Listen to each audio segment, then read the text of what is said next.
एक समय एक घने जंगल में एक बहुत परिश्रमी बुलबुल रहती थी। उसने एक बड़े पीपल के वृक्ष पर अपना घोंसला बना रखा था। वह वहां कई वर्षों से रहती थी। वह मिलनसार थी और सभी जानवर और पक्षी उसके मित्र थे। एक दिन बुलबुल अपने घोंसले को छोड़कर भोजन की तलाश में निकली। उसने कई घंटों लंबी यात्रा की। अंत में वह एक ज्वार के खेत में पहुंची। यह फसल का समय था और ज्वार पूरी तरह से पक चुका था। बुलबुल को ज्वार बहुत पसंद था। उसने जी भरकर ज्वार खाया। उसने अन्य पक्षियों से मित्रता कर ली जो वहां भोजन की तलाश में आए थे। वह खेत में कई दिनों तक रही। जब बुलबुल वहां गई हुई थी तो एक खरगोश को जो घर की तलाश में था उसका खाली घोंसला मिला। खरगोश को बुलबुल का घोंसला बहुत अच्छा लगा, अतः उसने उसे अपना घर बना लिया और वहां रहने लगा। वह बहुत खुश था और अब आसपास के सभी पक्षी और जानवर उसके मित्र बन गए। जब बुलबुल वापस लौटी तो खरगोश को अपने घोंसले में रहते देख बहुत नाराज हुई। तुम कौन हो? तुम यहाँ क्या कर रहे हो? यह मेरा घर है, बुलबुल चिल्लाई। तुम्हारा घर? खरगोश ने आश्चर्य से कहा। अब यह घर मेरा है। मैं यहाँ बहुत दिनों से रह रहा हूँ। तुम यहाँ कैसे रह सकते हो? बुलबुल ने गुस्से में पूछा। यह घर मैंने बनाया है और मैं यहाँ रहती हूँ।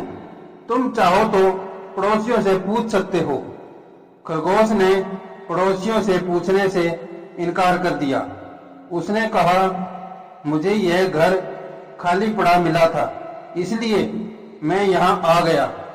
घर उसी का होता है जो उसमें रहता है और अब यह घर मेरा है।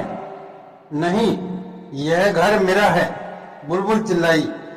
मैं कुछ दिनों के लिए भोजन की तलाश में गई थी। अब जब मैं वापस आ गई हूँ, क्या तुम कृपया मेरा घर मुझे वापस दोगे? नहीं, खरगोश ने उत्तर दिया। मैं किसी कीमत पर तुम्हें यह घर वापस नहीं दूंगा। मैं हमेशा यहीं रहूंगा। दोनों बहुत देर तक लड़ते रहे। बहुत से जानवर और पक्षी वहां जमा हो गए। उन्होंने बुलबुल और खरगोश की बातें सुनी, किंतु उनमें से कोई भी यह निर्णय नहीं कर पाया कि अब घर बुलबुल का था या खरगोश का।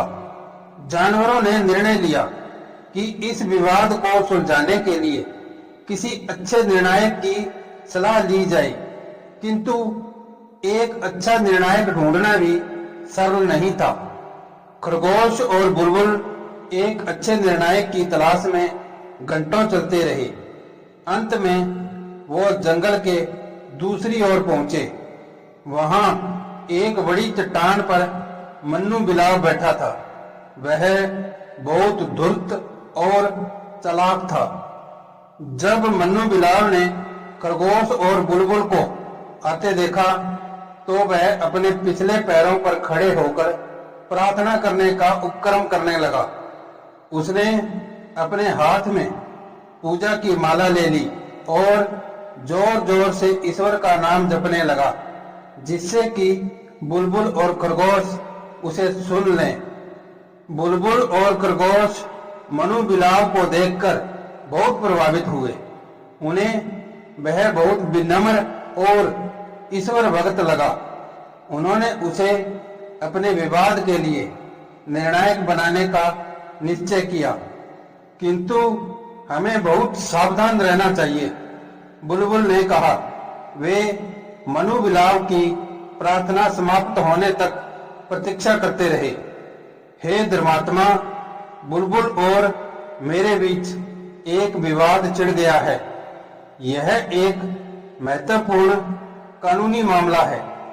कृपया यह निर्णय करें कि कौन सही है और कौन गलत, और दोषी को दंड दीजिए। खरगोश ने कहा, मेरे मित्रों, कभी ऐसी बुरी बातें मत करना। मुझे दुख होता है जब मैं किसी को कष्ट में देखता हूँ। मनु बिलाव ने कहा, जो दूसरों का बुरा करते हैं ईश्वर उन्हें दंड देता है। अब मुझे कृपया यह बताओ कि तुम्हारा विवाद किस विषय में है। ऐसा हुआ कि बुलबुल ने कहा, मैं कुछ दिनों के लिए भोजन की तलाश में गई थी। जब मैं वापस लौटी तो पाया कि यह खरगोश मेरे घर में रहने लगा है। नहीं, वह मेरा घर है, क्योंकि मैं वहां बहुत दिनों से रह रहा हूं। खरगोश ने कहा, कृपया तुम शांत रहो, मुझे पूरी बात सुनने दो। मनु बिलाव ने खरगोश से कहा। बुलबुल ने उसे विस्तार से पूरी कहानी बताई और फिर खरगोश ने भी ऐसा ही किया। मनु बिलाव ने धैर्यपूर्वक पूरी कहानी सुनी और कुछ मिनटों के लिए अपनी आंखें बंद कर ली। फिर वह बोला, सुनो मित्रों, मैं बहुत बूढ़ा हो गया हूँ। ना तो मैं तुम्हें स्पष्ट सुन सकता हूँ और ना ही ठीक से देख सकता हूँ। इसलिए क्या तुम दोनों कृपया मेरे निकट आकर अपनी कहानी मुझे दोबारा सुनाओगे? खरगोश और बुलबुल, जो अब तक मनु बिलाव से भय मुक्त हो चुके थे, उसके निकट आ गए। उसी क्षण धूर्त बिलाव ने झपट्टा मारा और दोनों को मार डाला। फिर उसने उन्हें खाकर अपनी भूख मिटाई। अनमोल वचन, अपनी समस्याओं को बढ़ाने की बजाय उन्हें समझदारी से जल्दी सुलझाना चाहिए।